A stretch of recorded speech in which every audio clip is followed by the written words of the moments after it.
Assalamualaikum guys, welcome back to my YouTube channel Mathematics Zone. Today we will discuss about domain and the range of sin theta and the cos theta. अभी हम trigonometric function में graphs की बात करते हैं. Domain और range होती क्या है? फर्स्ट ऑफ ऑल हम जो हमारे पास कोई फंक्शन होता है उसकी कोई इनपुट और आउटपुट वैल्यूज होती है.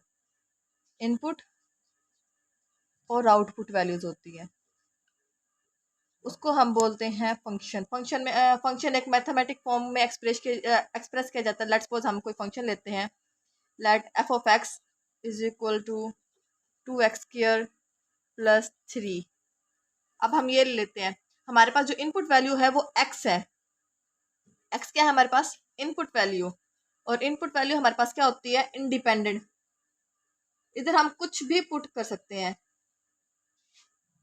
एक्स में हम कोई भी अपना रियल नंबर पुट कर सकते हैं, तो हमारे पास जो आउटपुट आएगा वो अकॉर्डिंग टू एक्स आएगा, जो हम इनपुट पुट करेंगे. और हमारे पास वो आउटपुट क्या आएगा? ये वाली एक्सप्रेशन हमें क्या देगी? आउटपुट. लेट्स सपोज हम यहाँ पे एफ ऑफ एक्स की जगह 2 पुट कर लेते हैं. एक्स की जगह 2, 2x² plus 3, 4 4 2 8, 8 plus 3 is equal to 11. हमने इनपुट क्या दी? 2 और आउटपुट हमारे पास क्या आई? 11. हमारे पास जो 2 है यानी कि x है वो हमारे पास क्या होती है? इंडिपेंडेंट वैल्यू होती है. और जबकि हमारे पास जो y होती है वो होती है डिपेंडेंट वेरिएबल. और जो हम अगर डोमेन और रेंज की बात करें, डोमेन और रेंज की बात करें इनपुट और आउटपुट के फॉर्म में, सिंपली हम जो डोमेन होती है वो हमारे पास क्या होती है? इनपुट वैल्यू होती है. और आउटपुट को क्या बोलते हैं हम? रेंज.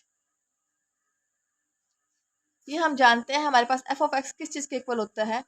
y के इक्वल होता है. हमारे पास x आ गई इंडिपेंडेंट वेरिएबल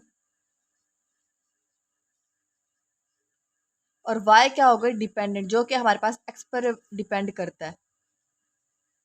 और इसमें हम जो हमारे पास x होती है उसको हम बोलते हैं इनपुट भी. और डोमेन में इसको हम डोमेन भी बोल सकते हैं और इनपुट भी बोल सकते हैं, क्योंकि उसमें हम अपनी वैल्यूज दे रहे हैं. हमें ये नहीं पता कि हमारा आंसर क्या होगा. और जो y होगी वो डिपेंडेंट वेरिएबल है x के ऊपर, क्योंकि इसमें हम जो पुट करेंगे वैल्यू उसके अकॉर्डिंगली हमारे पास y में आंसर आएगा.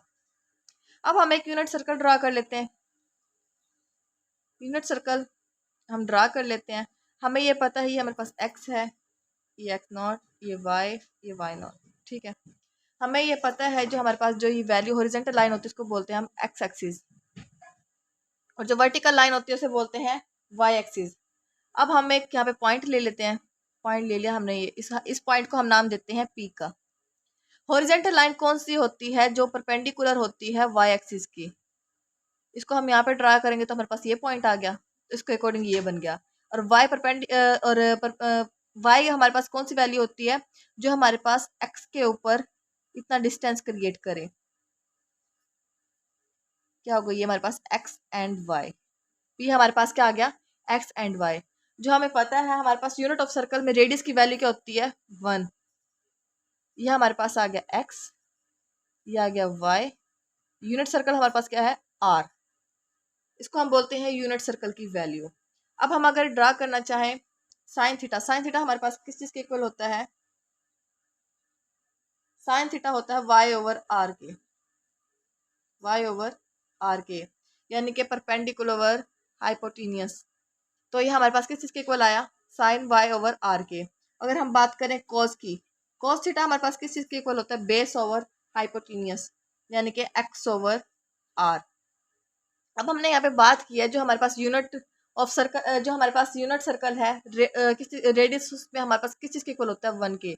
यानी कि r किस चीज़ के इक्वल हुआ? 1 के. तो इसी के अकॉर्डिंग हमारे पास वैल्यू क्या बची? Sine theta is equal to y. और कॉस थीटा किस चीज़ के इक्वल हुआ? x के. हमारे पास ये दो वैल्यूज आई. जब हम r की जगह 1 पुट करेंगे तो हमारे पास क्या वैल्यू आती है? Sine theta is equal to y और cos theta is equal to x. अगर हम यहाँ पर वैल्यू देखें x की, यहाँ पे हमारे पास ये हॉरिजॉन्टल लाइन है. x पे हमें हमेशा हमारे पास वैल्यू y की क्या होती है? 0.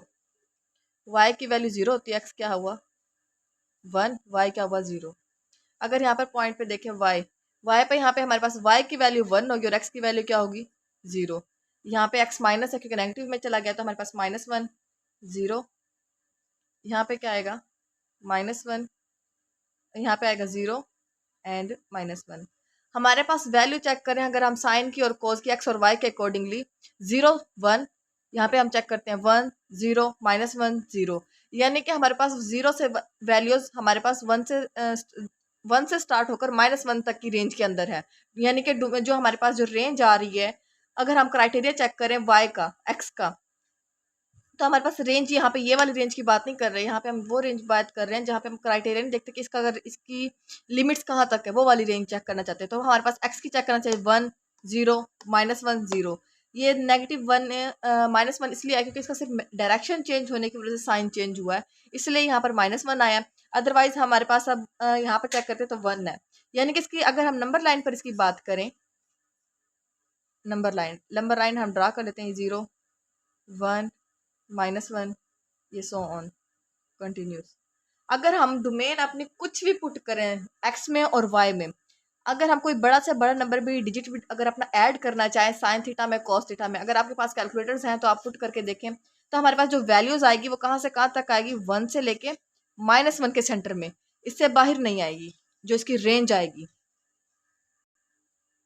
इसी के अकॉर्डिंगली अगर हम बात चेक करना चाहे वाई की हमारे पास यहाँ पर वैल्यू क्या है 0, वहाँ पे क्या है 1, यहाँ पे 0, यहाँ पे क्या है -1, यानी कि अगेन हमारे पास 0 पर आ गई। यानी कि इसकी भी रेंज हमारे पास कहाँ तक हुई, 1 से लेके -1 तक, इसके सेंटर में ही हमारे पास वाई की डोमेन आएंगी, रेंज आएगी। इसमें हम कोई भी वैल्यू पुट कर सकते हैं, यानी कि साइन थीटा पे लेट्स सपोज अगर हम साइन थीटा की जगह अगर हम लेट्स सपोज कुछ भी वैल्यू क्या होते हैं 1 लाख या समथिंग कुछ भी पुट कर सकते हैं, 110 कुछ भी पुट करते हैं, तो हमारे पास उसका आंसर क्या आएगा, आंसर हमारे पास 1 और -1 के सेंटर में आएगा। इससे ना ज्यादा आएगा ना कम आएगा।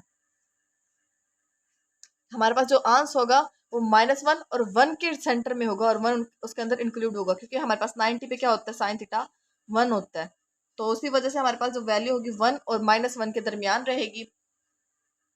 अगर हम अब ग्राफ ड्रा करना चाहें, ये हमारे पास फंक्शन आ गया।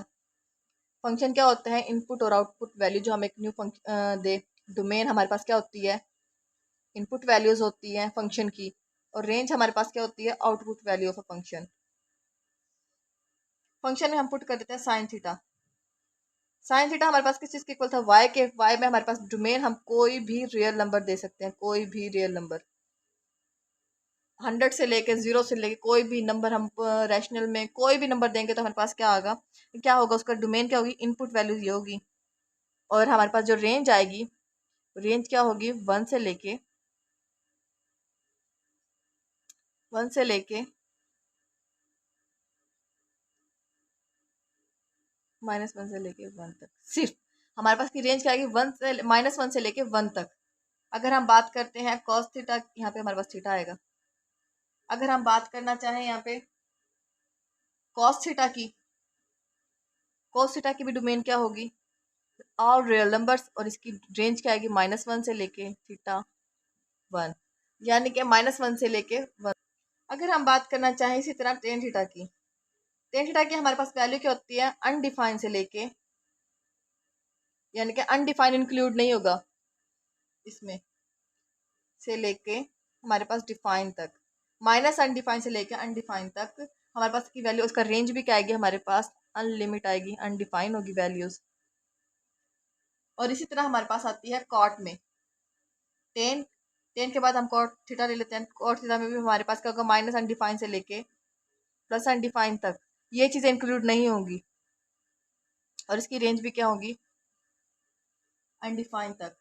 और इसी तरह हमारे पास बाकी वैल्यूज क्या आएंगी, जो हमारे पास इनपुट वैल्यूज होगी उसी के अकॉर्डिंगली हमारे पास क्या आएगी, आउटपुट वैल्यूज होगी। अगर किसी को कोई क्यूरी हो वो कमेंट सेक्शन में पूछ सकता है। And thank you for watching my videos.